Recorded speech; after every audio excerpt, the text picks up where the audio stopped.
Hey everyone, welcome to Slimefire Radio, episode 348 for April 2nd, 2020. I'm one of your hosts, Kelly Lynn. I'm Adrian Show. Have to get again. I am Random Dave. Randomly coming in. We still have to sing that, by the way. I want one night after we do the show, we're gonna actually sing that whole thing. We'll cue We're up the gonna lyrics, record we'll it? sing it. Yeah, we'll record it. All right. I think that we should do that. I think it needs to I'll have happen to when I have a synchronize better... it in with the song. Have the song in Yeah. the background, backing us Totally. up. Yeah. All right. Neat. We know a guy. Maybe we can get the straight up instrumental version. Mm. Oh, that'd be awesome if we Yeah. could. We could reach out to him. Do we still have to pay royalties? Oh, we don't pay royalties for it anyway, so it doesn't really matter. Couldn't afford it. We do. We pay a certain percentage of what everyone else gets paid here. That's nothing. Yes, You divide by it's 0. nothing. Yeah. Can't do that. So it's what we can afford. So, Mhm. yeah. All right. Why don't we do what we did in And up on Guns? Patreon. What? There'll be a Put it up Patreon, so we can afford to have a new song. No, I like our song. It's awesome. I like it too, but we need to commission it anyway. Hey, All go right. ahead. Sorry. Okay. So what we did in Guns this week is brought to you by the Calgary Shooting Center. It's Canada's premier firearms retailer. Right now, what they have in stock is the Remington Law Enforcement double aught buckshot. So right now, Remington Law Enforcement TAC 8 double aught buck? Is that it? How you say it? Buckshot? Yes. Yeah, Okay. double up. Ammo is designed with the police departments in mind. So its performance is featured basically as ideal conditions with shotguns for the police. So it means like never being cleaned, being, just thrown in the squad car. No, they don't really throw it into a squad car. They put it in gently, but it is getting used. They lock it up on some weird lockup thing that you could probably pick with like a bobby pin. Not, yeah, I don't know if they really do lock it up because when they need to access it really quickly, they need to be able to get it off there really quickly. I've seen CSI episodes. They lock it up and then nobody can get out of the car when they need it. Okay. This is on CSI? Yeah, it's on So that's CSI. totally true, right? It's on No, TV. 100%. All their computer stuff is realistic too. I don't scream at my TV at all when it comes on. All right, the load is tailored for basically defense use for shotguns. So in your home, if you're going to be using it, it's tailored for defense. The Remington TAC 8 buckshot is available in standard or magnum, yay, loads, and provides reliability, consistency, and stopping power you need when the shotgun comes out. Yeah, baby. So Remington Law Enforcement TAC 8 it comes packaged in 2 types. It comes packaged in boxes of 5 rounds or in cases of 250. The 5 round is $9, and so you get 5 basically shots, or you can actually pay $399 for a case of 250. So that's what's on sale right now at the Calgary Shooting Center. Are you guys gonna buy any of this? Well, I shouldn't ask you that. That's kind of like... Buckshot? I highly recommend that all of our listeners go and buy 5 cases immediately. As for myself, every time I see double aught buckshot, I say, why am I not firing a slug? So, I don't know. Yeah, I don't really like subscribe to the whole like over penetration thing. So AR-15s all the way for everything. Yeah, exactly. Pistols for that nothing, too. shotguns for nothing, AR-15s for everything. But No, you know you're- what? Just to go, that means people are going to pay attention, right? If they're breaking Yeah, into your slugs. house. Double tap Slugs. raises someone's attention too. Yeah, and the other question I always have with the rack of the shotgun is, if you're confronting somebody in your house, it's already locked and loaded, safety's on, fingers on the trigger. I'm not racking True, anything. If yeah. they hear the rack, they didn't hear that first shot. So, yeah, Yeah. just saying. Yeah. Okay, why don't we talk about what we did in Guns this week? Because I know that we have a whole bunch. Adriel, why don't we start with you? Oh, I did something in guns. Yeah, I what did did something you in do? guns today.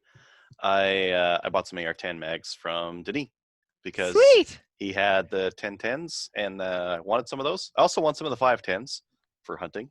Mhm. Yeah. Yeah. So now I got some 1010s on the way. So how many Nice. did you buy? 4. 4? Mhm. Okay. Nice. I don't Right. need more. That's enough. That's enough to where I can shoot a 3-gun match with it if I wanted to. That's true. I probably don't because I don't want to be Ouch. done like flinging 6.5 Creedmoor brass all over the place. I'd rather just use It's a little my expensive, yeah. Yeah, I'd rather just use my M1 Garand and just use 308 and crank that away. But I could if I wanted to now. Yeah. Okay. Anything else you did in guns? It's been a week. It's been a week, but like I've been doing shows all week. Every night. Yeah, every night. There was one night where we didn't do a slam fire, and I did a Canada Guns talk show one. And then other than that, like every weeknight this week, and on Saturday. Guys are busy little Nothing on beaters. Sunday. Nothing on Sunday. But Well, okay. yeah, Sunday lot. was our day of rest. Sunday was our day of rest. Yeah. Podcast rest. Yeah. Mhm. All right. So let's move on to Dave then. Dave, what did you do? I have been hiding in my basement for the last 2 weeks, wrapped in tinfoil and ammo belts, so y'all can just picture that. Stay awake. Yeah. I dropped my ACH onto my VIC-20, my Commodore VIC-20. So if you've ever got a big old heavy tactical helmet, I don't recommend sitting it anywhere where it can possibly fall on things because it broke my VIC-20, and I'm no. very upset about that. It crushed it. So, Oh. yeah, makes me sad. What else did I do? I bought I haven't been on in a month. I allegedly bought the world's ugliest Tavor. It's hideous, and I love it. And why It's is just- it ugly? And Oh God, Tavors are ugly anyway. I Mhm. mean, they're just horrible, horrible guns. right. But what makes this one the ugliest of all? This one has had a snakeskin paint job done to it. Okay. Yeah, that'll work. So Beautiful, Picture luxurious. yeah, camouflage snakeskin. So it's black and assorted shades of green and brown, and it is just so hideous. You can't even look at it. I just love it. I can't wait to take it out. What else did I do? Oh, I was at the Ontario Rifle Association AGM about a month ago, Mhm. and we had In person? I was there in person, yeah. We Okay. had this was before all the lockdown stuff, but we had a much lower turnout than usual. So I had set up a Microsoft Teams meeting, impromptu, hauled some gear down there, a camera, and the microphone that Adriel sent me. So thank you, Adriel. That worked out very well. Awesome. And we used it for the AGM, and we had 30 people in attendance. About 20 people joined in via the interwebs. So that was awesome. That's We awesome. recorded it, so we can post that up later as well. We've never done that before. A few little glitches, but it worked out well. And I got an email today that the Dominion of Canada Rifle Association held their AGM recently, and they did it completely by teleconference, nothing in person. And apparently it worked out quite well, according to the email. So that's pretty cool. People adapting to our rather annoying and restrictive circumstances, but it's pretty cool. I think we'll see a lot more of that stuff going forward, so you can actually not sit in boring meetings. You can join in and then read or something while the meeting's going on, and just zone in for the bits that interest you. Interest you. Yeah. Yeah. Yeah. I think that's the way we're going to be going. Any of the AGMs or anything that's coming up, especially over the next probably 2 months, we're probably just going to do everything by teleconferencing, I think. Yeah, I think it makes a lot of sense too. I mean, like when I go down to an ORA AGM, and I'm driving 2 hours each way to get to the AGM, and then I'm there for 8 hours, and then I'm driving home 2 hours, right? It's annoying, and it takes a lot of time, and it's nice to see everybody, but maybe I don't feel like doing that every year. Or we have some people who come from 4 or 5 hours away. Yep. Like, that's insane.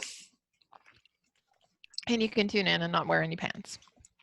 And there is that, of course. What else did I do? I finally sort of got all the bits to finish my AR-15 upper. So I just need to, so I've got my... What are you waiting for?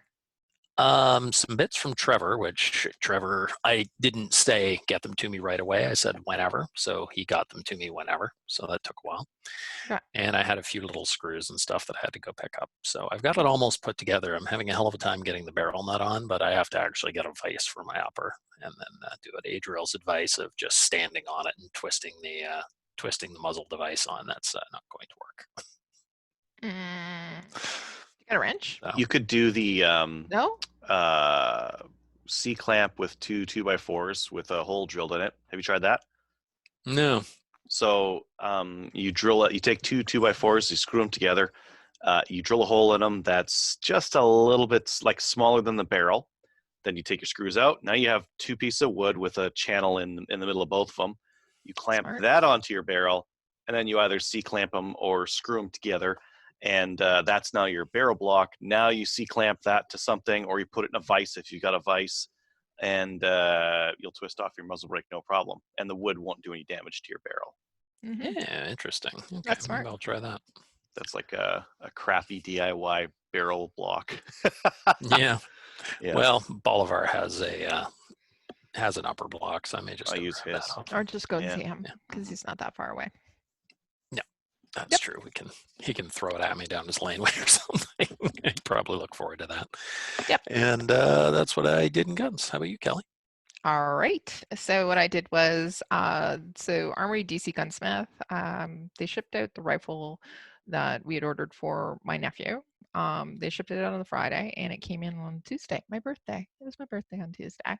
So it came in on Tuesday. So what I did was I took it out to my brother's, and I was able to drop off the gun. So what was ordered was a Browning AB3 and chambered in 243. So, and Denis did a fantastic job with it, by the way, shipping it out and getting it there so quick. So I wanted to say thank you to him. So as I said, delivered the rifle to my nephew, my brother, my nephew, and then also was able to, my brother is fantastic. By the way, he's watching, I think. Hey, Ed. So my brother had this in his, I think he had it in his garage. But anyways, so for my birthday, he gave me the Mech Junior. And it came in the box, never opened, and it basically still has all the grease and parts and everything's all still in bags. And I just took it out tonight to have a look at it so that I could show everybody on the show too. But it Figured that was is, your ejection handle. yeah. So I'm gonna get hit in the head with that. But it is basically right now it has a die for a 12 gauge, so I have to find a 28 gauge die for it. So and then it's bada boom bada bing, we can start reloading for the 28 gauge. And we talked a little bit about reloading on one of the mini podcasts we had, not last one but the one before. So I'm gonna start looking at getting some stuff for that as well. I was doing some research while Trevor was talking about reloading, so looking to see who had some stuff in stock. So I have to get the die and I have to get all the components, and then we can actually start reloading for that.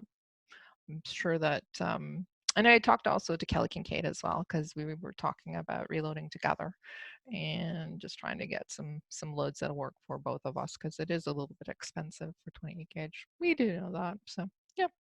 That is. Trevor is screaming at his phone right now, going, "I told you Told so. you Why don't you so." listen?" But as a, I really like my new over-under, and it also, as Emily's going to be talking about, you have to have the right, you have to have a right shotgun, and if it fits you, that's one of the biggest things. So, and feeling comfortable about it and being able to hit stuff. So if you're able to hit stuff, you'll continue to do it. So I told you guys that I bought the membership at the Kingston Trap and Skeet Club, right?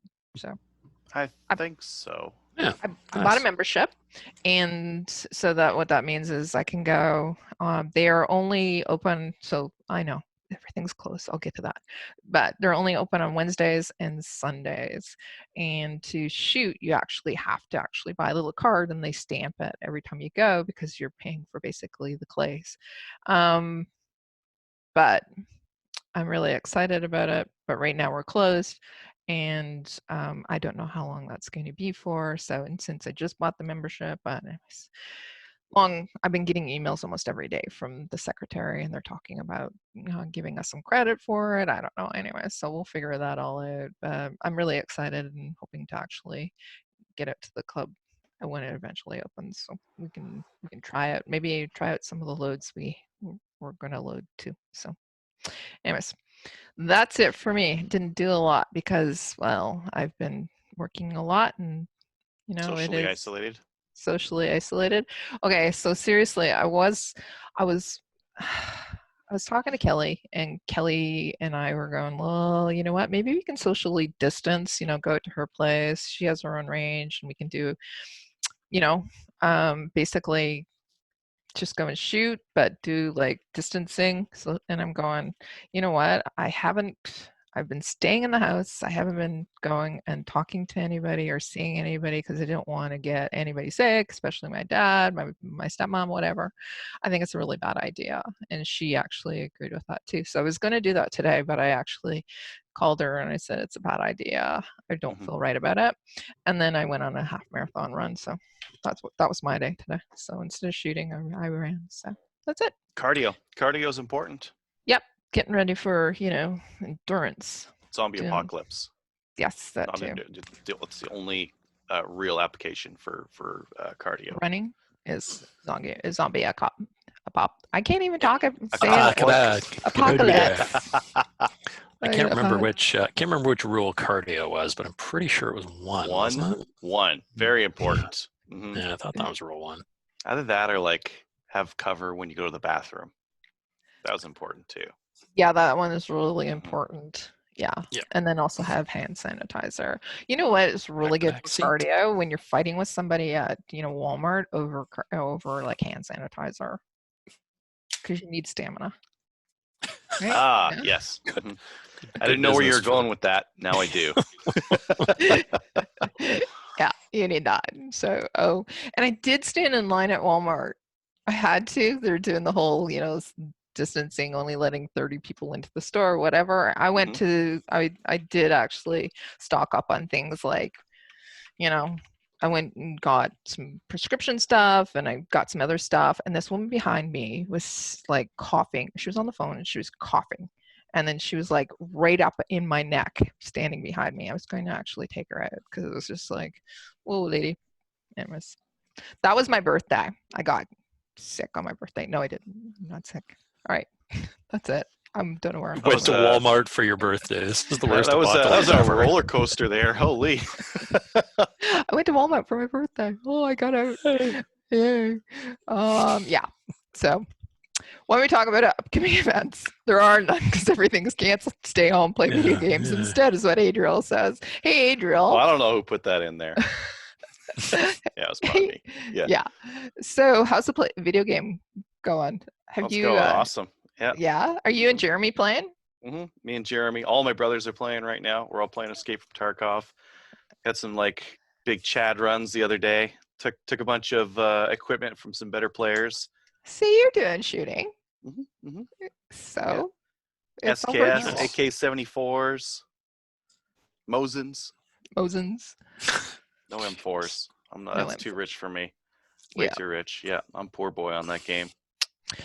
So my IRL Tarkov loadout is way better than my Tarkov loadout.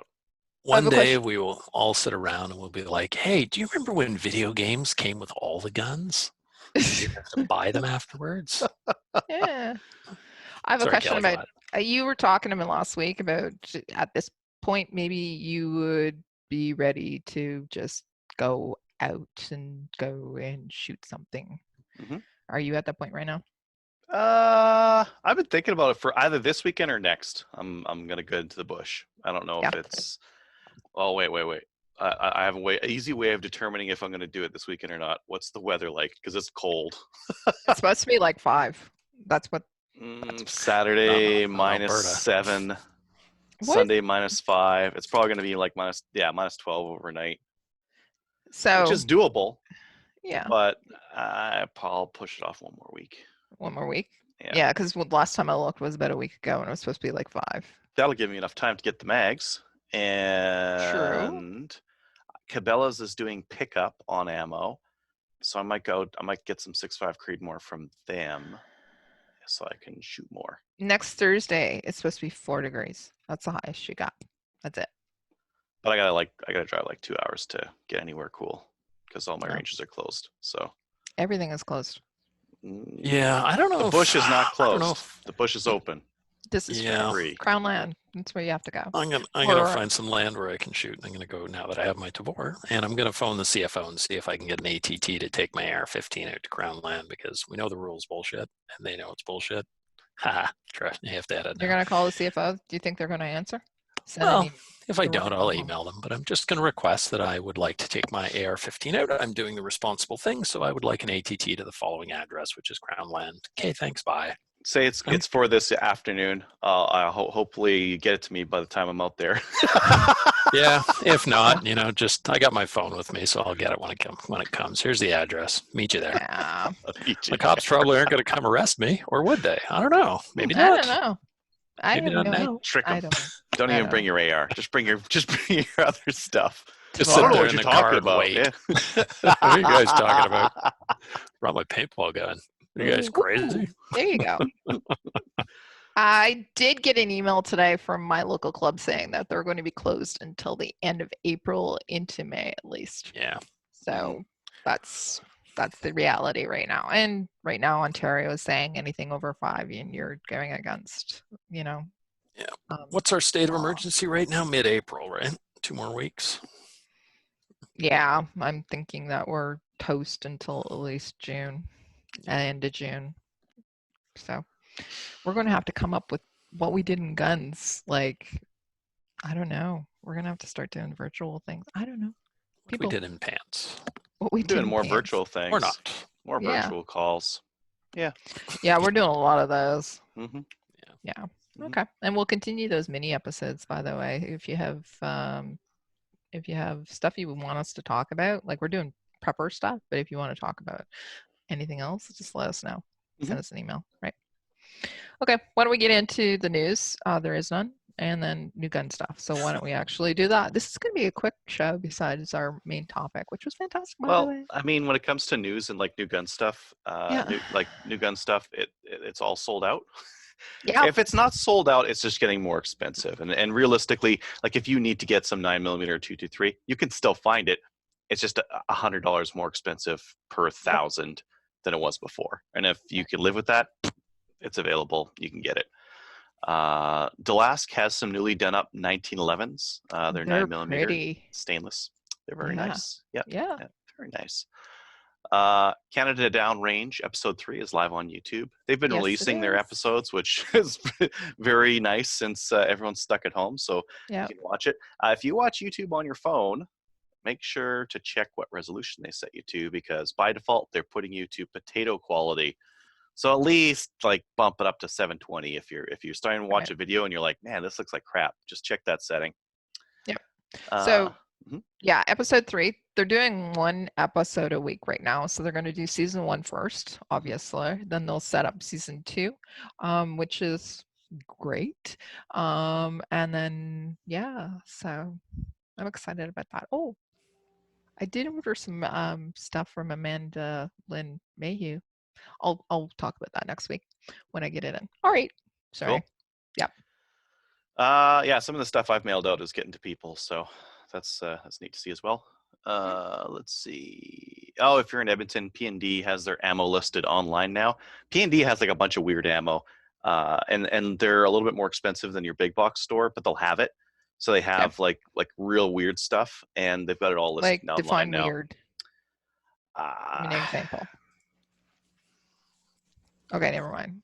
Do they have your 6.5 Creedmoor that you're looking for? They have. Well, Cabela's has that That's too. Not weird. That's not weird. Do they have my 38 Smith & Wesson or my 455? They will. Yeah, they have that kind of weird stuff all away somewhere. Anyways, they got it online, which is nice because they probably got tired of people calling them saying, "Hey, you got any more 223?" They're like, let's add this thing to our website. And then the other thing I saw online was that High Cal will now fit AK mags and CZ or VZ58 grips. I can't remember which one. They'll fit those grips to your Type 81. So there's a little bit of fitting involved, and some people aren't comfortable with pulling out the Dremel on brand new equipment. Yeah, you are, but most people aren't. Yeah, send it to Adriel. Adriel will do it with the belt sander. I won't do a good a job as they will, because they probably have a jig set up for it, and they're probably just zip and away you go, right? I think the fee is very nominal. So if you've got a Type 81 and you're looking to customize it, High Cal has got your back. Right. Now, who is it? International ABI Barrels. They're no, doing a new website. Yeah, they're doing a new website, and they're selling some stuff on sale right now too. Yeah. No, I'm not talking about them. Who's doing the Type 81s? Tactical Tactical Imports? Imports. Yeah. Right. So they just posted the last of they have their 81s in, and that's it. No more. Yeah. Manufacturer's not going to do any more. Nope. So Nope. go and buy them if you Yep. are interested. So Mhm. anything else? That is it for new gun stuff. On tonight's show, we'd like to welcome Emily Brown to the show as the main topic. Now, Emily is going to be talking to us about skeet and trap, and she's also a friend of mine. Fantastic lady, by the way. So, Emily, why don't you give us Hello. a little bit? Hi, how are you tonight? Good. In the sun. There I In the am. sun. There you go. Go. So, Emily, why don't you give us a little bit of bio about yourself? What type of what's your profession, and all those fantastic titles you have, because you have so many of them. So why don't you tell us a little bit about yourself? Thanks, Kelly. My name's Emily Brown, and I'm just about 60 years old. I'll be 60 at the end of the year, and I started trap shooting about, when I was 12 years old. Currently, I work at Sheridan College. I'm a professor of mathematics in the business school, which gives me 2 months off in the summer, which makes it perfect for a shooting sport. I can go all over to compete. I started with trap shooting because my parents were looking for kind of a retirement thing to do when my dad got out of the military. Mm-hmm. And they answered a newspaper ad that said, looking for a groundskeeper for the Peel County Game and Fish Protective Association, which was a cleverly disguised name for a 3-discipline gun club. So my dad didn't shoot, ex-military, wasn't interested in doing any shooting after that. And so, but there I was at the beginning of grade 8, moving to a gun club. Yeah, you lived on the property, right? I lived right on the property, in the little house, and the driveway went around the house. And The little house with the clays come out of, or no, yeah, like a hobbit under the ground. But so they noticed, the club executive noticed that, there wasn't much opportunity for someone to of my age to get a summer job or a part-time job. And so they said, why don't you run the office at the gun club in the, when the club was open. Mm-hmm. So that's what I did. So that's why I'm really good at math, because I was taking money and giving change and counting targets and paying out the trap help, the kids who did the scoring and loading of the house. And so yeah, I became really good at math. So that's my lead in from how shooting can help you with your profession. That's how you became a professor for mathematics. It is. Yeah. And so That's I've awesome. been shooting on and off. Of course, you go through those periods where you may be having children and having a huge mortgage, and you can't shoot as much as you want. And so, there's a small hiatus in my life where I didn't shoot competitively, but definitely recreationally. And then, yeah, back at it full time, competitively, and currently a Canadian title holder, provincial title holder in the Atlantic provinces to boot, because we traveled there Labor Day weekend. So Yep. this And is you're something I love. So, how long have you had those titles, by the way? Canadian champion, the provincial champion. Well, we compete for those titles every year, and so Yeah. it's kind of a rolling thing. We have, within trap shooting alone, we have 3 disciplines. We have a single target. We have a handicap target, which means you shoot from further back to challenge you, like a golf handicap. And then we have double shooting, where you have 2 targets come out at the same time. So depending on the year, you win one or the other of the titles. And so, yeah. Okay. So you said that you started shooting at 12. How did you get started at 12? So I was living at the grounds and then running the office, and somebody said, hey, do you want to try it? And so I said, yeah, okay. And so after the club was officially, closed or closing, Right. there was a man, his name was J.D. Miller, and he was actually the Deputy Minister of Highways for Ontario. He built the 401, good or bad. But he was in his 70s, and neither of his kids shot. And he was just so excited to be my mentor. And so he would take me out after at the club, and we'd shoot a few rounds. He'd give me some tips, and then he gave me this old gun with a poly choke on it that you'd sort of twist to change the choke of the barrel. And then I shot with that, and then he gave me his old Remington 1100 that already had 100,000 shells through it. Wow. So I still have it. Really? That's awesome. Yeah. Yeah. It's worked And in. then it's well worked in. Really easy moving parts. And You know, if you then let you give that to Adriel, he could get his Dremel tool in there and No, really I don't think open up you that wanna do port that. and really make some improvements to it. There is a shell latch that you can get for an 1100 that makes it fast to load them in from the bottom, but yeah, I wouldn't recommend it these days. No. it was a bit challenging with doubles. I didn't shoot a lot of doubles when I was a teenager because, you know, we didn't have the great lubricants back then that made the action move quickly and smoothly like the new silicone ones. Yep. So it always got stuck unless it was perfectly, you know, clean. And I remember the first time I was brave enough to take the whole thing apart and clean every bit with the Varsol and soaking the trigger and everything. And then there I was, you know, I think I was probably 13 at that time. And I put the thing back together. There's a piece left. And I thought, Oops. oh, this can't be good. So we didn't have the internet. We didn't have the exploding diagrams about where all these pieces go. And so again, a little bit of math and a little bit of ingenuity. And I took it all apart and thought, okay, well, this must go here and must go there. And if anyone's ever taken an 1100 completely apart, it's there's a zillion pieces. So it's a challenge. Okay. Adriel, have you ever done it? Yeah, I got a video review on the 1100. Yeah, they're Of course you do. there's a couple parts in them. Yeah, the piston and whatever. Yeah, they've got an O-ring on them that always seems to degrade and get torn up. So that's one of the things that needs to be real careful about it. But I literally have a zipper in my wallet and I carry an extra O-ring in it. And it looks a bit, if someone didn't know what it was, it looks a bit saucy. Gonna be a good day at the club. Yeah.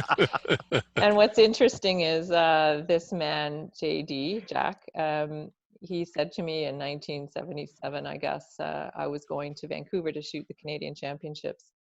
And he said, if you go and beat this particular shooter who was always top of the game, he said, if you go and beat that shooter, I will be meeting you at the airport with a brand new 1100. And so I did. And so he did. And you can imagine, you know, the box of 1100, this big green box, it says Remington across it. And he walked into Toronto International Airport with it, with a beautiful poem written inside about the gift to me. And well, I still have it and the poem, and it's a very, Wow. a very wonderful memory for me. So Awesome. Glad that you still have it. So there's a couple of actual affiliations you have. You have affiliations with a couple of with organizations. the organizations. Thank you. So which organizations are you affiliated with and how do you represent them? So when I moved back from Calgary back to Ontario, I noticed that communications were difficult. People weren't hearing about shoots happening and events going on. So I first started with a Facebook page for the Ontario Provincial Trap Shooting Association. And then after a year, I got on the board there. So we make competitive trap shooting decisions for the province. So we represent the membership there. Okay. I sit on the Ontario Council of Shooters, and that's the provincial sporting organization that liaises with our provincial ministry for base funding and exceptional event funding. So if we want to hold a national or international event, we can apply to that ministry for extra funding, extra support. So the provincial sporting organization, the Ontario Council of Shooters, it represents 6 shooting disciplines. So trap shooting, skeet, Olympic trap, handgun, rifle, and muzzle loading. So we liaise as a group with the ministry, and we're mandated to keep in that group. We can't singularly discuss things with the ministry. And other sports are the same, canoeing and taekwondo and skating and so on. So that's that organization. I also represent as a delegate to the Canadian Trap Shooting Association, which is essentially just hosts the Canadian Championships. We don't do too much outside of that, but you know, the Ontario Provincial Trap Shooting Championship just hosted its 100th provincial event last year, and the Canadian Trap Shooting Association has a long history as well of national events. So In fact, if anyone's familiar with Toronto, the Canadian Trap Shooting Championship was once held at Exhibition Park Oh, off really? the Lakeshore in downtown Toronto. So Really? That's awesome. yes, yeah. So there's names in the record book and newspaper clippings that I have.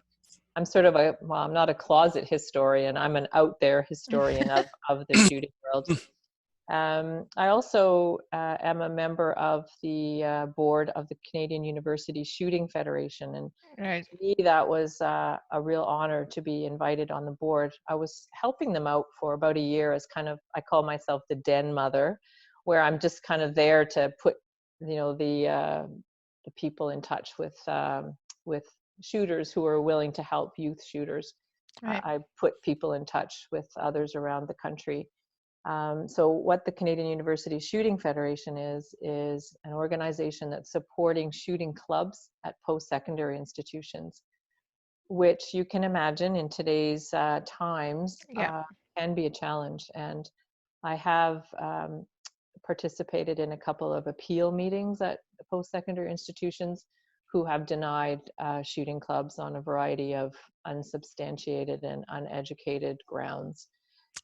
Primarily Montreal, Toronto, some of the bigger cities that have other issues with Right. criminality, criminal use of firearms. So we're up to 18 clubs in post-secondary institutions, and we have sort of satellite shoots in the spring and in the fall. Right. So it's good. Currently, spring's shut down. I know that. But we're It looking, is. but fall looks like it's going to be hopefully up and running. Mm-hmm. And what's so important about getting university students involved, besides the obvious, it's like an awesome sport and an awesome thing to do, is that, they're our greatest in numbers, our greatest voting demographic. Yep. So we need to have them on board, whether they take up shooting as a sport now or later or never. We need them to have a really good experience at the range where they kind of go, yeah, these people are really nice. Look how welcoming they are. Look how safe they are. They need to have that experience in order to vote with the proper education. Right. Also, they may well be a population that has the greatest amount of disposable income that's going to be available to perhaps take up a sport, which sometimes isn't the most economical to take up. And You're right. Yeah. and it's something that you can do, from a very young age to a very old age. And so it's something that they can come back to or participate a little bit or a lot, depending on what their time and money allows. Right. We're also seeing that it's actually equal women versus men, not versus, but distribution between male and female. Yeah. We're seeing probably about half and half, so which is awesome. I think it's great. It's interesting. I have a colleague who is doing some research, funded research at the University of Waterloo, and it's phase 1 is completed now, and the research is around resiliency, mental toughness, the ability to get over a stressful situation or cope with a stressful incident. Mm-hmm. And when you look at the types of skills that type of attitude or ability would have, that's what we want to put in young people, old people, right. Everybody. We want them to be resilient. And man, this is a perfect example of a time when people who are resilient are really going to fare better. Right. And exactly. So the phase 1 of the research has been completed. Students, they are mostly students from the university where the research is taking place. They had 5 different metrics measured prior to a novice experience at the shooting range, during their experience at the shooting range. So these are people who've never shot before, and then after, a week before, during, and a week after. And what was noted across these 5 metrics were that 68% of men and 79% of women, that's what made me think of it, reported that they felt a greater sense of mental toughness and resiliency in coping with and being able to handle what they would consider a stressful situation. and that, they could see themselves now applying those skills to other situations. So the shooting sports offer that as well, right? Yep. And yeah, it's a lot of it is empowerment. When you're talking about 79% women are saying now that they feel better about it. Yep. Okay.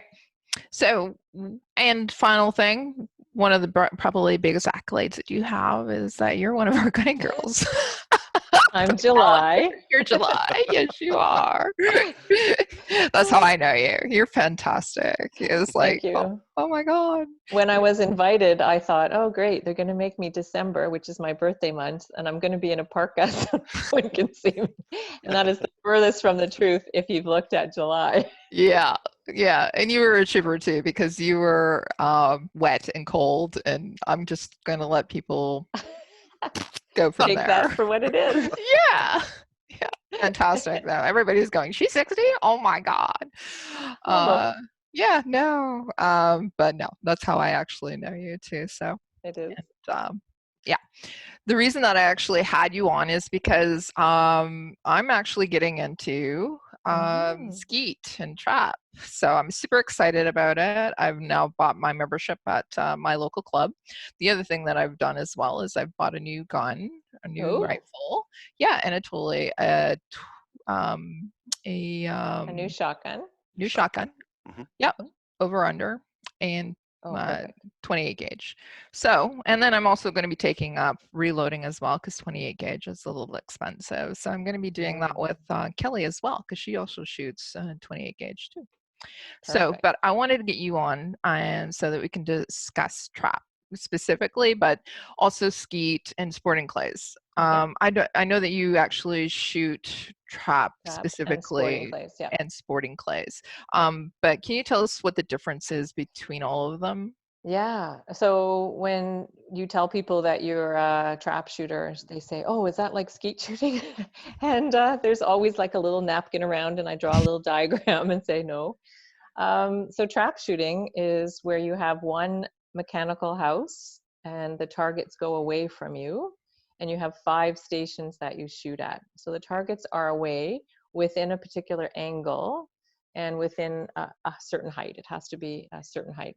Of course, the wind impacts it, but that's when the traps are set. You get 1 target at a time or 2 targets at a time for doubles.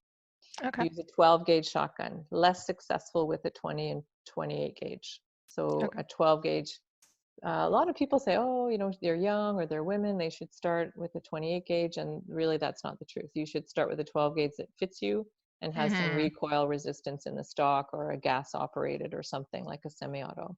Right. And you're shooting fairly light loads too, right? They're not like a hunting load. It's true. We have of course a target shell, so you have to have a certain powder load and shot load, and there are very light loads now. I shoot a very light 7/8 ounce powder for the first shot of doubles, because you really need to keep the gun in for the second target. Right. So if you haven't quite recovered from the recoil of the first shell, you tend to not be lined up for the second shell. Taking the second. And skeet, of course, skeet has 2 houses, a high house, meaning it's taller, and a low house. And there are 10 stations. And so 10 stations around, and then 1 in the middle where the targets go over your head. Right. And so at each station, you'd get a target from the high house, a target from the low, and then a doubles. In skeet, you tend to know where the targets are going to be. So you have your hold point and you have your shooting point. Right. And so they're quite consistent. The trap machine is on an oscillator, so you don't really know where the target's coming from, if it's going to be a right hand, a left hand, a straightaway. So it's quite a bit different as far as the 2 disciplines. Okay. Go ahead. One of the reasons I was going to ask this is because when we went and had our lessons, they said, we're not going to start you with trap, we're going to start you with skeet. It's going to be easier. Do you find that as well?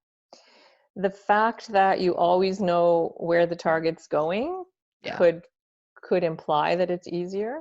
Mhm. For me as a trap shooter and a lifelong trap shooter, I have trouble with skeet and the greater leads. So you can imagine if you're shooting a target that's going away, Yep. you're not leading in the same way as one that's crossing you. And so that's the only issue. And if I had proper coaching and knew about hold point and shooting point, then it'd be a little bit more successful. Right. Sporting clays is very popular as far as sports that are growing and sports that are declining in numbers. Sporting clays are very, very popular and getting more so. And people describe that as kind of like golf with a gun. So Okay. you go in the woods Yeah. through different stations, or like you would different holes in golf, and you have different target presentation at each of the stations that you go to. So there's something we shoot out here too called hunter's clays or sporting clays. They're similar. And essentially the target presentation reflects hunting. So it would reflect the flight of a goose, or reflect the flight of a grouse, or along the ground, a rabbit target would hop. Okay. And so it's great practice for hunting, but it's also very enjoyable in that you're out in nature, in the woods, doing something you love. It's become very competitive. The club where I'm at, Galt Sportsman Club, has an Mhm. internationally ranked sporting clays course. Okay. And so the traps, again, there may be one target. So you have, sometimes you have a target that comes out and then a second target, or sometimes you have a report pair where they both come at once. So Yep. you have to determine which one is the best one to shoot based on how long you have this target in flight, right, to shoot it. Yeah. So why do you think sporting clays is growing where other sports are declining? I think that the sporting clays, the very fact that you're outside and walking, it appeals to people who want to get exercise. It's also, I would say, I'm not going to say more sociable, but there are opportunities to socialize more. Think about being on the golf course where, you walk or you ride from hole to hole. It's the same with sporting clays where you talk while you're going from station to station. And they're quite spread out, you can imagine, because you have Yeah. people shooting in the woods and you have to have space around for target passage and for not obviously shooting in the direction of other shooters. So there's quite an expanse of land that's required. Yeah. And it really kind of exemplifies or amplifies, the nature of walking in the woods and talking to someone and then enjoying the shooting and going to the next station. So I think that's why it's popular. Okay. In sporting clays, there's different, you can use all 3 gauges, and also Okay. there's a side-by-side class. So it really is one of those inclusive sports as far as shotgun sports. Okay. So you said Galt has like world class. Is there what are because of the amount of property that you need for sporting clays, or are the other ones in Ontario, or like No, a sporting clays course to sort of have that international appeal Mhm. is based on the challenge that the targets present. Okay. So how hard they are to hit, how there's base level of target presentation. And Galt was set up by a sporting clays champion, and the targets are very, very difficult for Challenging. a Okay. novice. But again, if you go out with someone who's shot the course before, and the course changes, you change the trap presentation in order to change how you see the target. Okay. So they'll do that maybe once a month or something. But if you go out with someone who knows, and they can say, well, you're going to shoot the target from trap A first and then B, and this is where it's going to go. This is the kind of lead you're going to need on the target. It helps, it helps you. But if you went out on a internationally ranked course on your own, you're going to You'd be pay for a lot going. of targets you don't hit in Yeah, there. and you're going to get kind of discouraged as well, and Right, going, I yeah. don't really want to do Yeah. this anymore Yeah, because Same as if you I'm not played hitting. mini putt and went played Augustus, I guess. Yeah, Or Augusta, exactly. rather. Yeah, it's Yeah. absolutely true. So, and that's why it's popular, I think, because it's a nice time to walk in the woods, and it includes all different kinds of shotgun. There's a lot of variation, and it's sociable. Okay. So how do you start? How do people get started in this? What do you Best need to way? get started? What's the best way to get started? Honestly, the best way is to contact someone in your local organization and ask if there's a new shooter day or if someone would be able to meet them at the club. And I do that a lot with people Okay. in Ontario within my driving range. Because what happens is, or email someone and ask, but what happens is someone will go to even a locally owned gun store, but most often people who are trying to start, they end up going to the big box stores. They go to Bass Yeah. Pro or Cabela's, and they get sold a gun that is not going to be the best thing for trap shooting. So what I've done with people who want to give it a try is I bring a semi-automatic, I bring a single break action, I bring an over and under at a variety of price points and say, okay, well, let's try a few targets with this, and then let them ask a bunch of questions, let them feel what it feels like. The guns I have aren't going to fit everyone, but we can adjust things so that they will fit in general. When you have an adjustable comb, we can do that. But it just gives people an idea of the ease of use. Right. So some people are going to go out with a field stock 12 gauge and wonder why it's not shooting with the right pattern and so on. So just to have that experience and then to build a relationship that someone can feel they can ask a question, right? And not feel embarrassed. I have to say that just about a month ago now, I got my RPAL. Yay! Didn't That's so have exciting. Yay! 47 years of shooting, and it just never hit the radar. And I felt like I wanted to be counted in those numbers right now in these increasingly odd political times. And I just wanted to do that. And it's interesting because of all of my years around guns, there's lots you don't know. And you feel like, I should know this. I don't want to feel dumb asking, but I need to know this because I don't know.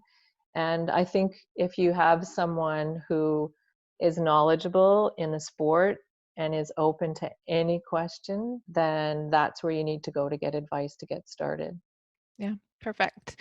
It's kind of like when I got my first lesson in skeet, I brought out my 12 gauge. It didn't fit me correctly. And then one of the first things that Matt said to me was, we have to fit your gun to you. And I'm going, I do this every day. Why didn't I felt like an idiot, basically. Exactly. Yeah. But he's knowledgeable. And so it's always a great idea to go and find somebody who is knowledgeable and willing to take you out. That was kind of what I was going to say. How do you know what gun is right for you? It actually has to fit you. It has to feel comfortable, and you have to try things out. It's basically that. And they can be, they can be expensive. I've been looking at handguns and thinking, really, that's all $500? because shotguns can be expensive. Now you can get into a nice gun for under $1,000, and then you can upgrade. But what I think, if you go out and buy a gun that you've never tried, and I don't mean try a specific gun, but I mean even try a specific make of gun. Right. You've got Beretta, you've got Perazzi, you've got Krieghoff, you've got Browning, you've got all these different types of guns, and they do all have a different personality and a different kind of way of shooting, right? So if you go and grab, a Beretta because you've heard of it and it's not the right personality for you, then you feel like you've spent $5,000 on something that you're really not happy with. And so if you can come out and try a variety of guns and just see, they'll speak to you. If that makes That's sense. the same with any gun. And I find you go to the range and you're like, can I try your gun? And people are like, oh, no, try mine. No, try mine. This one's awesome. Try this. Everybody's happy to talk about their guns and let you show off their toys. Right. You're absolutely right. And so I, as I said, I run a Facebook group for the Ontario Provincial Trap Shooting Association. And whenever someone asks to join, the first thing I send them in the message is, welcome to the group. Please ask, please feel free to ask me any questions. And if you have, if you need any help, I'm here. And so I attach, of course, my name to it. Yeah. And I usually get something back like, thank you so much. And that opens that dialogue to say, okay, someone who I can ask, who Yeah. is going to answer me honestly and kindly. You know, that's what you want. That's why we're welcoming sport, right? Right. And you represent that so well. From Thank you. your articulate, you're professional, you're a fantastic lady. You have a great smile, and you welcome people. Like that's actually what we need to bring other people into the sport. So Yeah, it's I think when we're talking, you know, politically, and when we're voicing our concerns about levels of licensing, regulation, and increasing those, I actually think it's a benefit to be a woman to Yep. raise those concerns. And I know it sounds terrible, but when I go to political events, of course, the Conservative Party leadership events, when we're all sitting there and the question, you know, the formal part is over and they're taking questions, I'm literally the first one with my hand up. And I think they look at me as, oh, this nice lady, she's going to ask Yeah. something about her pension or something. And I lead. I'm hard hitting. I want to know what you're going to You do gotta, for firearm owners and what you're going to do to really tackle crime. And I want this rolled back further than it's been in the last round of elections. And so they don't see it coming. nope, they I don't. take them off guard, and That's I good. think they answer honestly because I ask sincerely the question. It's So awesome. Yeah. Well, politically, I mean, if we get more women involved, more of everybody involved, you know, this stereotype is it's a bunch of angry white rednecks. it is. And then, you know, when I go to my shooting events, we've got people from every walk of life and gender and race and religion, and we all get along and we Mhm. shoot guns, and it Mhm. totally blows that stupid stereotype out of the water. So that's Mm. awesome. Well, Good on you. yeah, I there went is no stereotype right now.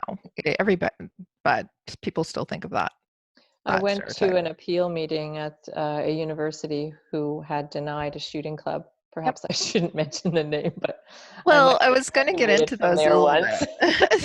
bit. But I really wanted to address that it's, you know, it's comes from all demographics, and I actually Yeah. compiled a photo album, if you would. And from our recent 100th provincial, I have this beautiful picture of a 14-year-old girl from farm country, southwestern Ontario, shooting beside an 82-year-old man who's the first generation immigrant from Greece. Wow. And I said, there they are, like there's, you know, 70 years apart, and they're shooting on the same field for the same trophy. They could win the top trophy.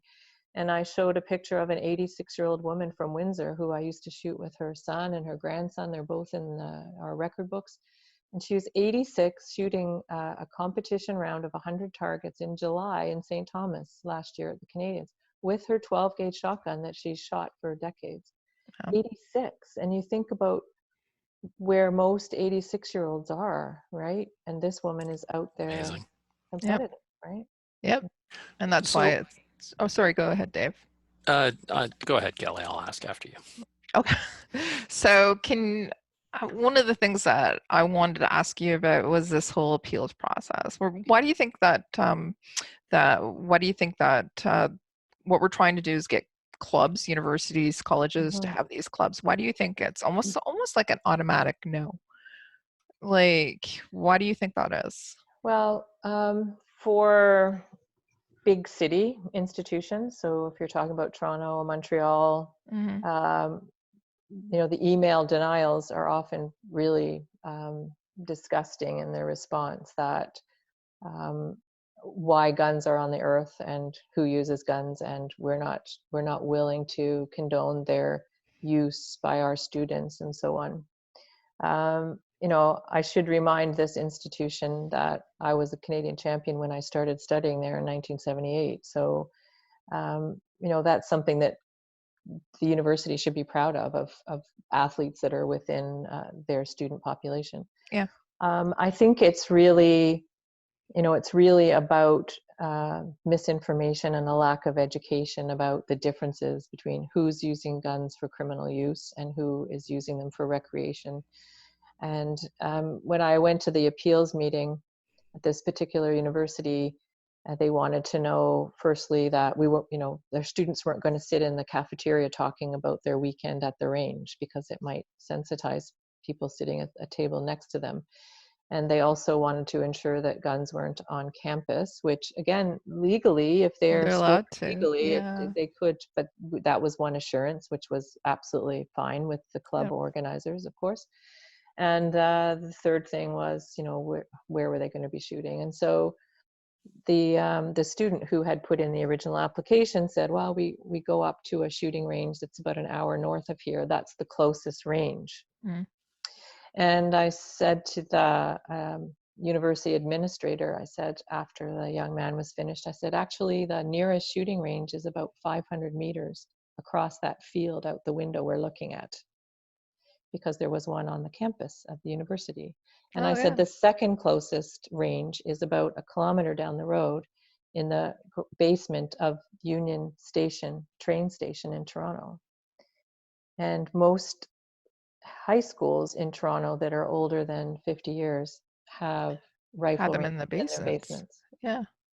And there, there weren't issues with that. So my point was made, but perhaps it fell on deaf ears. Were you successful or no? So the club exists, a small group of people, but without the approval of the university, there can't be any club funds, which aren't of great value, maybe $500, but they're also not allowed to market their club on campus. So they can't post, hand notes on the pillars. They can't post on social media. Now the schools in Quebec who have shooting clubs that are sort of acting outside of the approval of the university. So they're shooting clubs, but they don't have the stamp of approval. Right. Basically, they've gone through a variety of concessions where they say, well, what if we, don't have any guns in our logo? What if we change our name to Target Sports Clubs?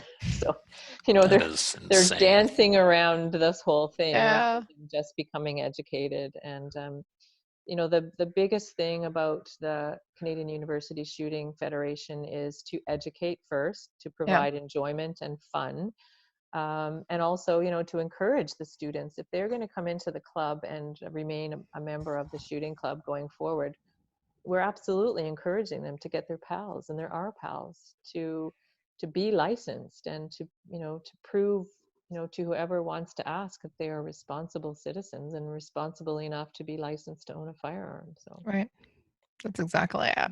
Okay, so where can people actually go and try out these sports? Can they just go, like, if they're interested? So if we have people who are part of universities, where can they go to try out these sports? Or if they're interested in trying out trap, where can they go and try these? Or should they contact you? Or they can. All right. Yeah, they can for sure. It depends on where you live. In Ontario, we have 62 clubs in the province, maybe more now, that have at least one trap. And usually when you have a trap, you have skeet as well. And oftentimes you have sporting clays.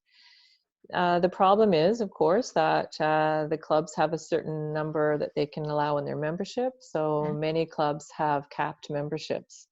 Okay. So that can be a challenge. So when people contact an organization, every province in the country has a trap shooting organization. We're often really closely related to the skeet organizations. We can, cross reference. But that's a great place to start, because they'll be able to say, here's a great club. Here's a club that's taking membership. I know Dave at the club. I'll give you his email and, arrange to go and meet Dave at the club. And it does help because of, the added security that many clubs believe we need. Sometimes the first thing you see at a gun club is private club, no visitors allowed. Yeah. Danger warning, all of these things that if you don't know are intimidating. And so that's why it seems to me to be really important to have someone meet you there and say, no, come in the gate. Yeah, I'll meet you there. I drive the blue Honda. We're good. And then introduce them around to other people at the club so that now they know other people, and to really give them that warm welcome. And I think that's the most important part. And unfortunately, the practicalities that require us to have, the danger signs and the no visitor signs Yep. sometimes present a different image at the road front than what we really offer inside. Yeah. When you get them across that barrier and you're there for them, what are some of the things that are the most difficult for people to actually learn first off, and then what keeps them from coming back, do you think? I think the first thing is that there are people who get a PAL or an RPAL and they've actually never had a practical firearms experience, Yeah. which is really Odd. odd and disappointing, because you really should have that. I mean, you have the practical where you have a disengaged gun and you're taught those safety things, but actually Right. firing one at a target, that experience you don't have. So when I'm at my club and I see people who are clearly new, I don't go, oh God, those new people. I talk to them after they're finished shooting, shake their hand. I give them a business card for the organization so that they can be in touch through communication. And Yeah. I say, hey, I noticed that, oh, and then usually they're very happy to have a little bit of advice, Yeah. right? To say, oh, well, when you're standing on this station, it's really helpful if, and then they start to be successful at hitting more targets, right? Yeah. And then they want more, and you Yeah. can see the light go on, like, oh, I get it, Yeah. right?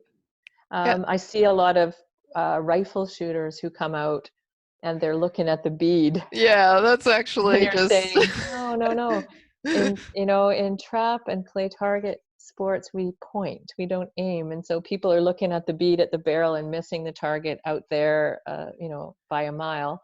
And they don't understand that. And all you have to say to them is, no, you look at the bead to make sure they're lined up if you must.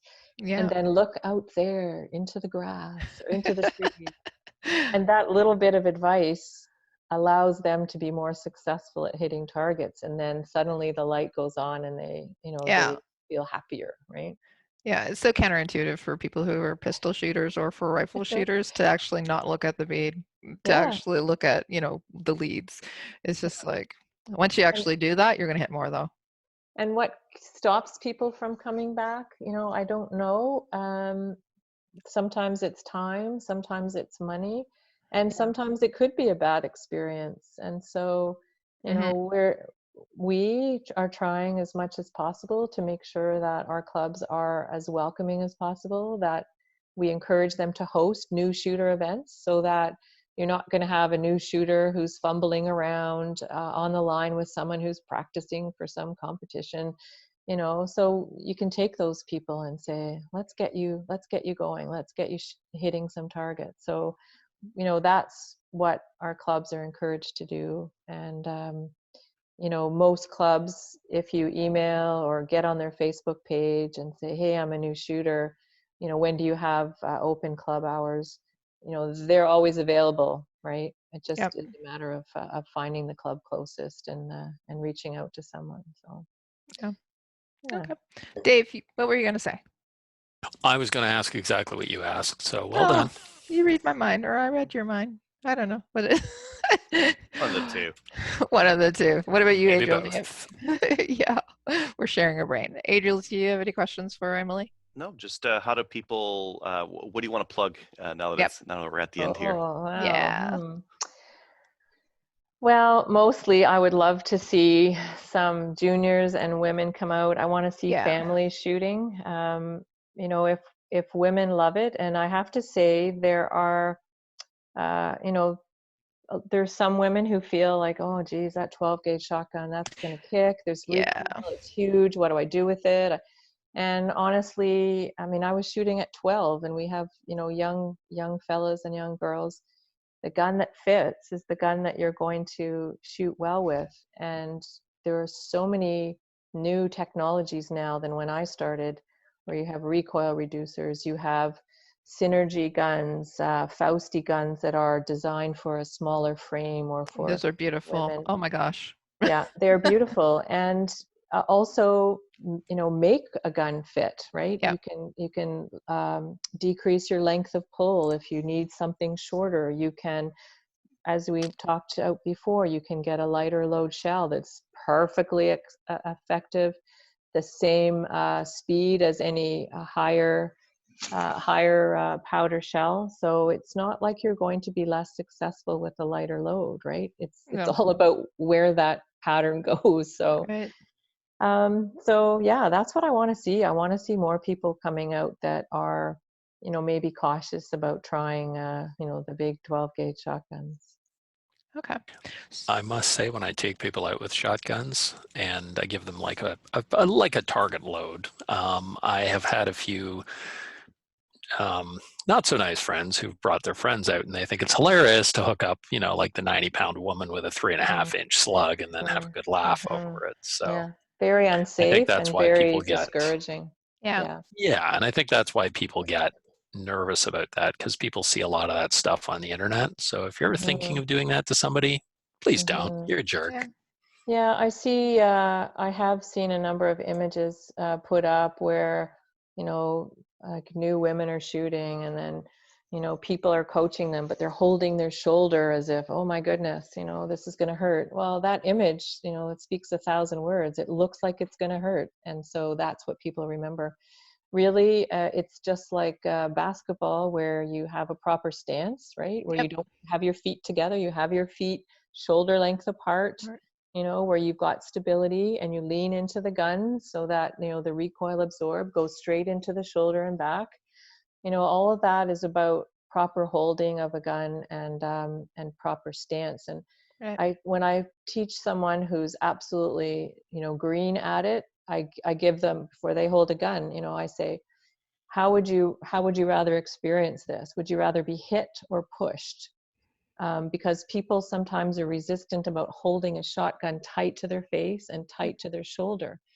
And I say, you have to move as a unit, like you're a turret on top of a tank. And you have to hold it snugly enough that you are pushed. If the gun is away from your face, first, you're Yep. going to miss the target. But secondly, it's going to come back and hit you. It's going to hit your cheek. It could hit your shoulder. Sometimes it hits your jawline, right? So you want to hold it so that you're pushed and not hit by the gun. Right. That's just things. At EOSC, the Ladies' Day events that we have there, they usually put me on the shotguns for some reason, anyways. But teaching them proper stance and giving them a little information prior to, it makes a world of difference to them as well. And then when they actually do shoot it, they're saying, oh, wow, that's actually not bad at all.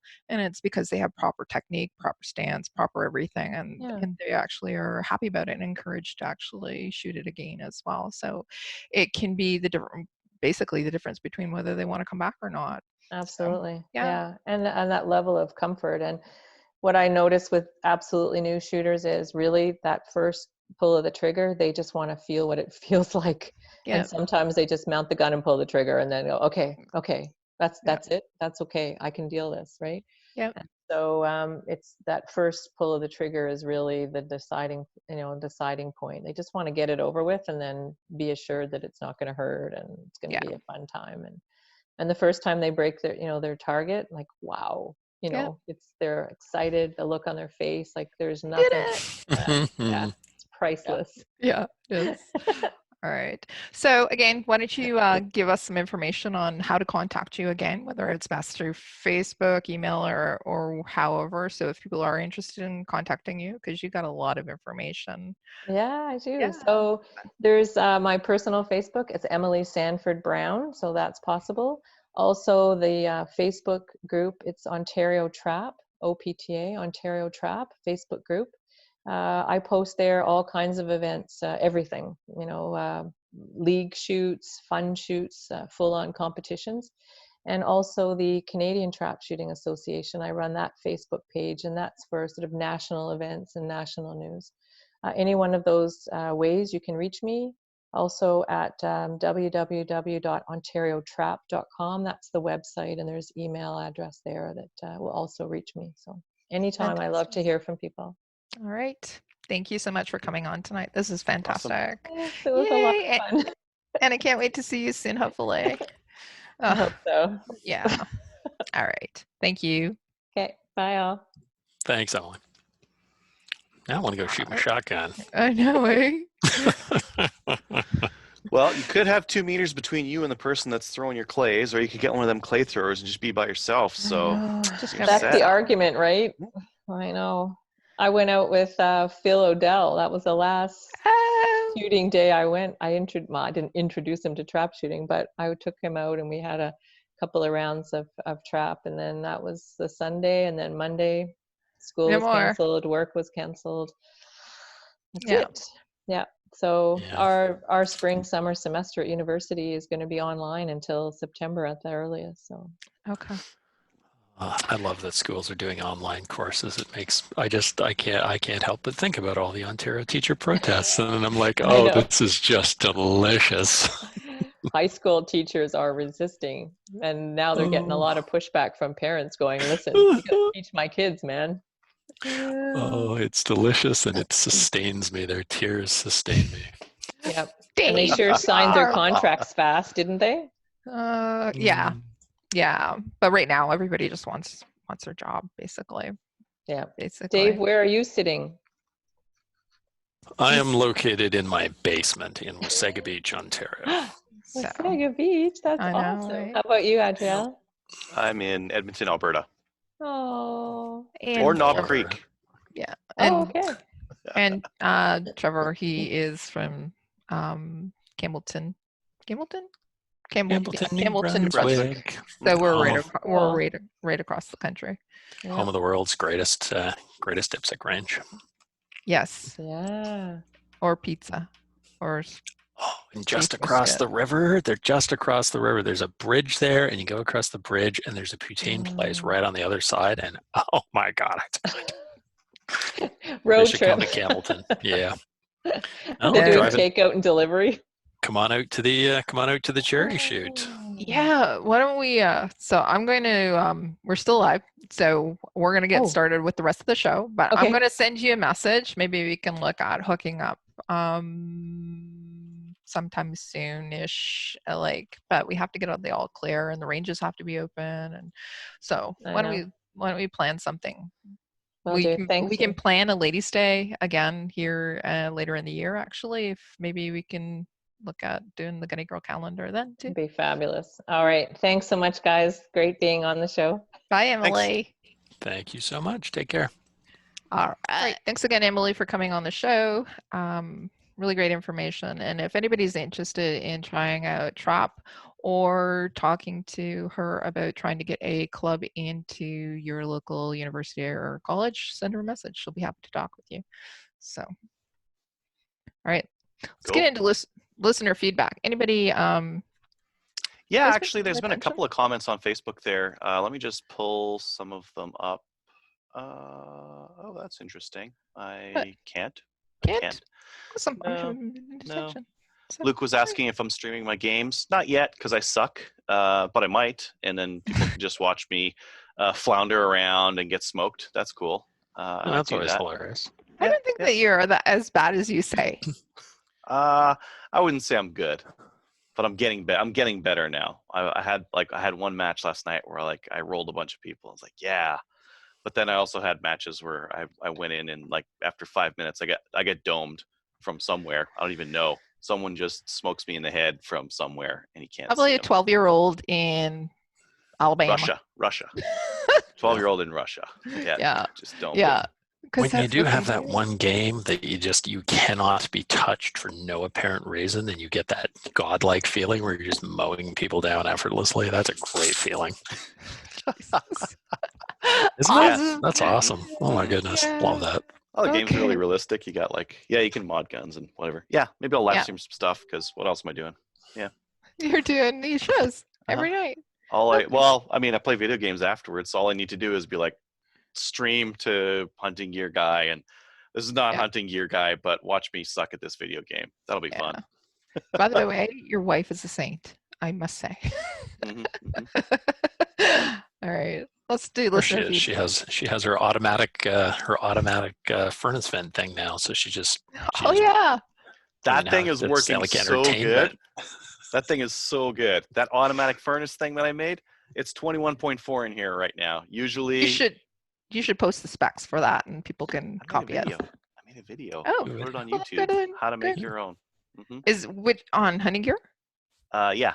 Okay, go to the Hunting Gear guy. It's YouTube very. It and- does not fit the rest of the video. The rest of the videos are all like gun reviews, and it's like, let's do some nerd stuff and like make this automatic vent thing. But it works, and it's fantastic, and Adriel's so happy, right? Yes. Yep. You're warmer.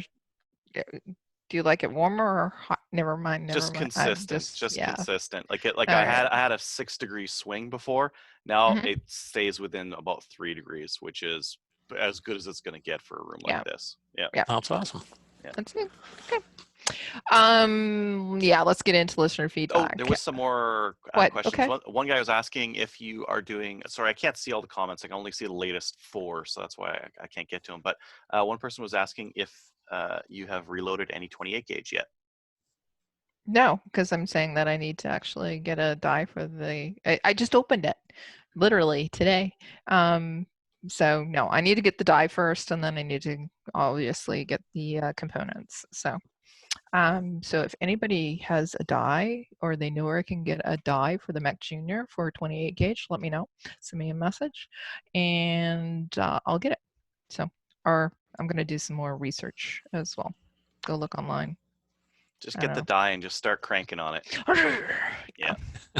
Whoa, that looks like a lot of pellets in there, but whatever. It'll fit as soon as I ram it in there. I'm sure that we're going to have to do some test loading to see. Pretty sure you just Yeah. pretty just top her off with powder, shake a little off the top, put some shot on, and then crimp it, and you're good. Yeah. If you can't fit all the shot in, just take the wad out.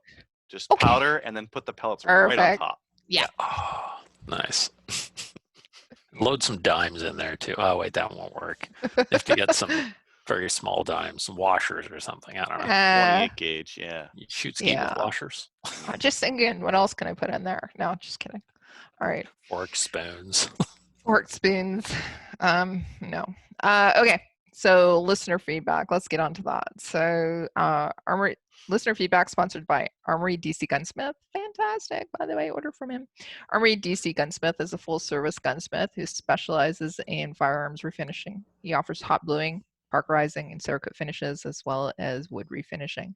Check out his online inventory of new and used guns, firearms, accessories, optics, and more at dcgunsmith.ca. And he's got AR-10 mags in the Yes, 10 he does. And very got few some- people have those. By the way, he's Running got out. some really good sales on right now. You really got to check them out, and he'll ship them out too. Like, as I said, he shipped out from Campbellton, New Brunswick, which is the middle of nowhere, right? Mhm. On the Friday morning, and I received it, the rifle, on Tuesday morning. Like, seriously. By the way, the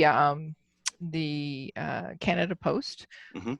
ding dong doorbell. I didn't hear it because I was in the shower. I come downstairs, I'm feeding the dogs, I'm doing all kinds of stuff, and then I look at my phone and it says somebody rang your doorbell 2 hours ago. I go out and there's a rifle on my porch. I had a C'est la vie. couple deliveries from UPS, and they didn't. They said signature required. Yeah, they didn't stop for signature. They just dropped them on the door and ran. No, no. I'm going, oh whatever. crap. I'm so Does happy. does that mean you can skip the signature when you actually mail it out? Because they're not even going to ask for it. They're supposed to. Nope. Yeah, they're not not doing now. it right now. No, I know. But they're doing like dashing, right? So if you're going to send Dump a and rifle to dash. someone, could you just do regular parcel? I wouldn't. Yeah, You're get a not signature, doing your then you- part, but Then you give they're them also crap not if it doing their part. disappears. No, but if something happens and it disappears, you're not going to be, Mhm. well, it's bad if it disappears, right? Yeah. Yep. So at least How many supposed to guns be- do the cops lose every year? Come on, it's not such a big deal. I had many years ago. I had an AR-15 arrive at my house, but it arrived early, and nobody was home for the weekend, so it sat there from Friday morning until Monday morning, just sitting on the front of the porch on a corner of property, Oh my leaning against the God. post. Nobody took it. I was shocked. And the boxes are generally shaped as they're gun box, right? People. Yeah. People don't Yeah. know what they are. You No. do not know what a gun box is when you're looking at a gun box unless you're a gun person. I didn't say Amazon, so maybe that's why it didn't get stolen, but I was shocked that it sat there for that long. I guess honest neighbors. Yeah.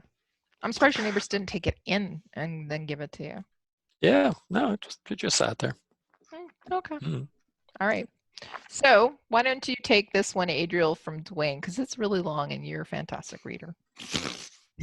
I like that my skills on this show are you read real good. I can read. Okay. Hello, guys. Gender neutral term. Gender neutral. Thank you. I think it's a gender neutral term as well. I use it as such. Yeah, I It is do these too. days. Yeah. I am not sure if you're looking for content during your isolation period. Oh, we are. No, go away. Yes. But I've been listening end. to you for a few years now, and I've come to respect and value your opinions on guns, Aw. especially because of your Canadian perspective. As a result, I would appreciate your thoughts on the best approach would be in dealing with a surplus Browning high power I purchased a few months ago. I'd always wanted one, but I had a hard time justifying the cost of a new one. I was a little leery about taking a chance on a surplus one, as it's hard to say what the condition will be in, but they were recently on sale at FOC, and I decided it was worth the risk.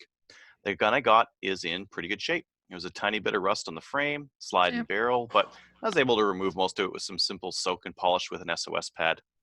The bore looked good and was pretty clean as well.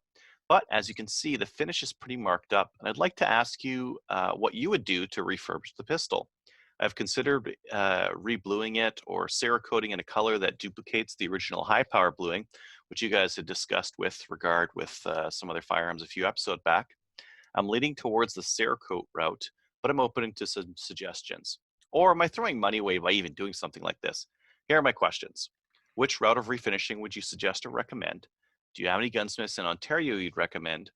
How do I go about getting the gun to someone reputable to do the work, especially in this complicated time we're going through? Do I need to get an ATT to send away, or is the one attached to my RPAL sufficient enough to send it? Okay. Any thought and advice would be appreciated. Apologies if some of the questions seem a little bit elementary, but I'm fairly new to the scene, so I'm still learning the ropes. Thanks for your time and keep up the good work. We appreciate your efforts in getting the podcast out and advocating for our sport. Take care of yourself. So back to his first question.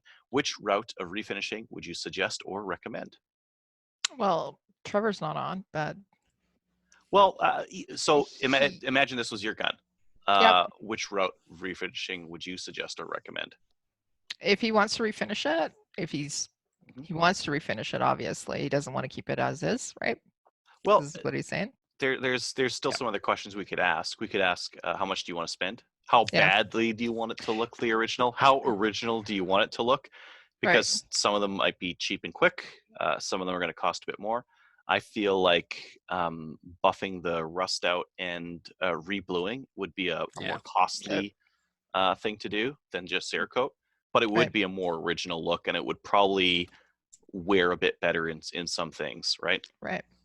So Browning High Powers, Canadian military, FOC had a bunch of them. So did SFRC, but Mhm. they're all in pretty good shape. Like, so I don't know. Keep it. I'd reblue, but I would recommend keeping the original, but Cerakoting. If he wants to use it and he's going to use it and abuse it, then Cerakote it. yeah.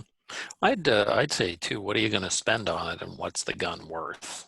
And then what's the gun worth to you? I mean, you don't want to spend hundreds and hundreds of dollars on it that puts your price up to, near a new gun. So it depends on what you paid for it and what you want to do. Yeah, I mean, if it's just going to be a showpiece, then Cerakote would be fine because it doesn't matter. Yep. If it's going to be a showpiece that you want as original as possible, then rebluing, or just shoot it. Like I've tended to buy more used guns recently because unless I have to review it. But if I want to like personally own a gun, I would rather just buy used because a lot of the time you save a fortune buying used. And there's nothing wrong with them. Like guns are Nope. made, like a pistol will go like hundreds of thousands of rounds. So like what do most people shoot their pistols for? 500 rounds, maybe 2,000 rounds, barely even breaking it in.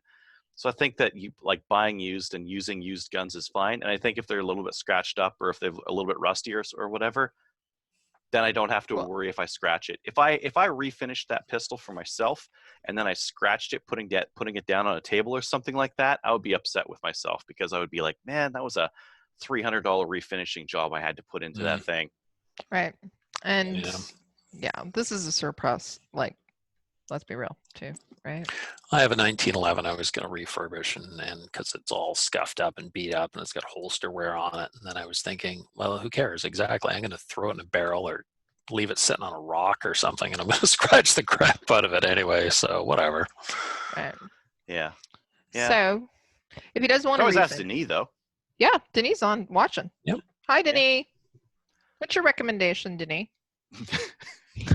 Okay, we'll wait. Denise. Yeah, I know. There's a 1 minute So delay on our video, and So he says gunsmiths in Ontario that you recommend. Like Casey I at haven't. Tackord.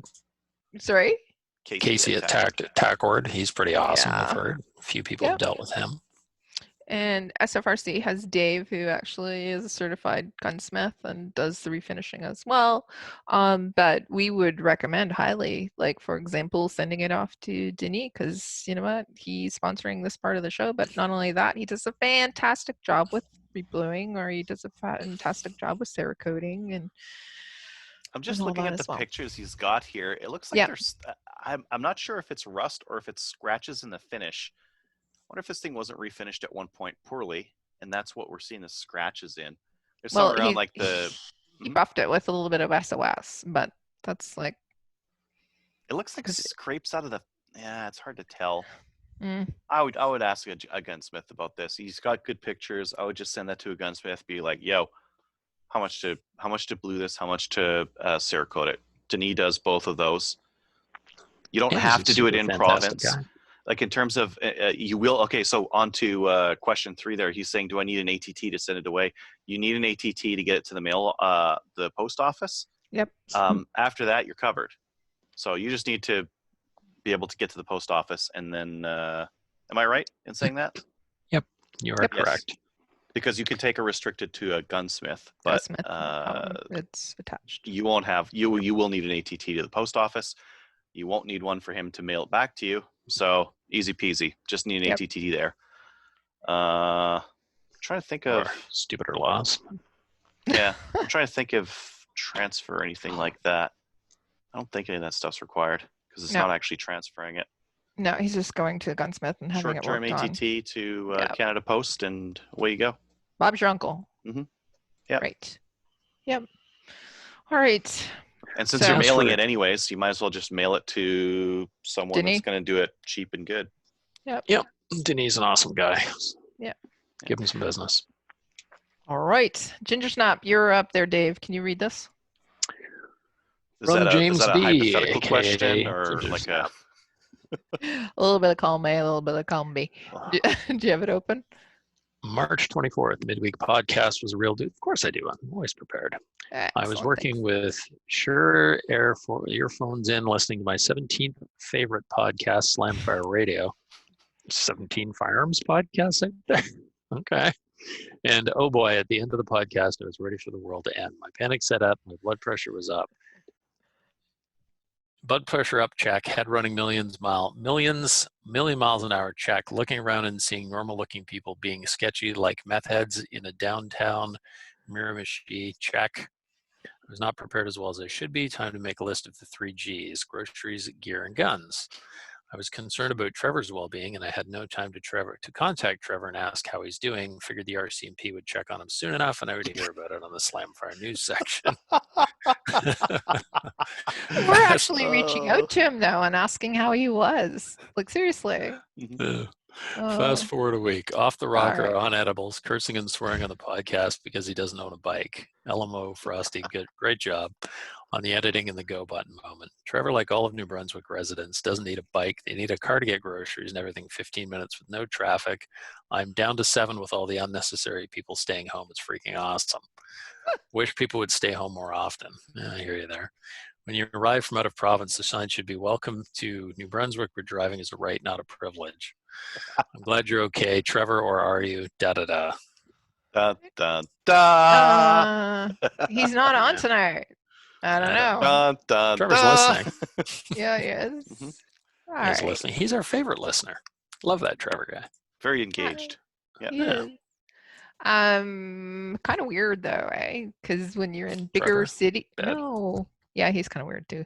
But when you're in bigger cities like Edmonton, even like Kingston, we're all saying, okay, just get on a, you don't need a car. You can use public transportation, get on a bike, whatever. Trevor's going, no, I need a car. Yeah, hobos use public transportation. Plus, during our current crisis, public transportation is a horrible idea. Yeah, Oh, ours I are still agree with you running. there. Yeah. Yeah. They may be running, but it's still a horrible idea. What do you put, like a 40-foot bus? You've got like 3 people on it? One at the front. No. Exactly. One about a third of the way down behind, like, because there's the driver. You got a third of the way down, middle, and then the end. Yeah. Took One 3. person standing at each door. Yes. So we have the express buses. I drove by yesterday and I saw one person standing at the express. I'm going, oh, okay. Not a lot of people are taking public transportation right now. Everybody's staying I home. normally don't blame them at all, and I especially don't blame them now. Yeah. All right. That is it for that's it for our emails. If you would like to send an email to Slamfire Radio, send it to slamfireradio@gmail.com. We'll talk about your emails and probably not give you an answer because sometimes we just don't know. All right. Podcast reviews, don't have any of those. Patreon supporters, no new ones. So if you'd like to become a Patreon supporter, go on over to patreon.com and go and search out Slamfire Radio. We'd love to have you come on board. Support us so that we can actually put out this content. We've been putting out a lot of it lately, so we need to feed the hamsters. Get your dollars worth. You betcha. All right.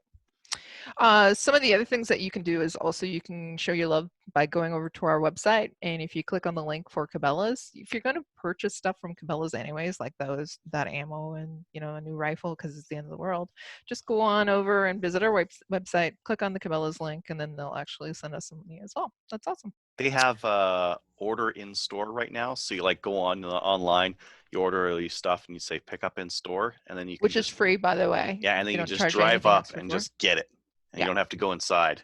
Nope. Which It's I kind of awesome. like going inside, but I guess. Yeah. Who was I I talking like to having a recently wander that is environment. still working at Cabela's? They said it's kind of like it's weird lately. Cabela's are super busy. Anyways. Oh yeah. Okay. Yeah, it's that time of the show. Time to say goodbye to everybody. Good night. Goodbye, everyone. No. Time to get What's a that gun. song that they sing? That's what I've been thinking. I could afford one if I did just a little less drinking. Oh yeah. Put some No, Dave, stop. between me and the sun when the talking is over. Okay, I need you to sign off. Then you can sing. How's that? Okay. Oh man, that's creepy. That is so creepy. See, if you become a Patreon and give us some money, I won't do that again. There you go. All right. So join one of our national firearms associations. I actually just segued into the closing. So such as the CCFR, we'll actually just join the CCFR, especially right now. Yes. They need to get some memberships going. Also check us out on Gun Owners of Canada. We have a thread there. Generally I post on there, and we've been getting some actually comments on there. So fantastic. Thank you for chatting us up on there. Also, give us a like over on Facebook as well. 2,382 is our current amount. That was updated today, and apparently we're bigger than some orphanages in some countries, someplace, I don't know, anywhere. Where it Hopefully is, we get but- their funding. Yeah. Sorry, channeling Trevor there for a second. Yeah. So we need to pick a bigger goal. Let's think about it for next week. Let's see what we can actually, maybe an orphanage here in like a non-third world country. How about that? We'll take down the classy orphanages. All right. Okay. Anyways, have a really good night, everybody. Thank you for listening. And as I said, we, if you want to give us some show topics or anything that you'd like to talk about or hear about on our mini episodes, let us know. Now, Dave, you can start singing. Oh, I Go. closed the lyrics. What the hell? Put me on that. Okay. You haven't memorized them? Damn it. No, not really. Okay. And so I can't sing. Let's do it on the impression. next show then. Yeah, So we'll do it why on don't the we next just one. say good night, Yeah. everybody? Good night, everyone. Good night, everyone. Good night, everybody. Time to get a gun.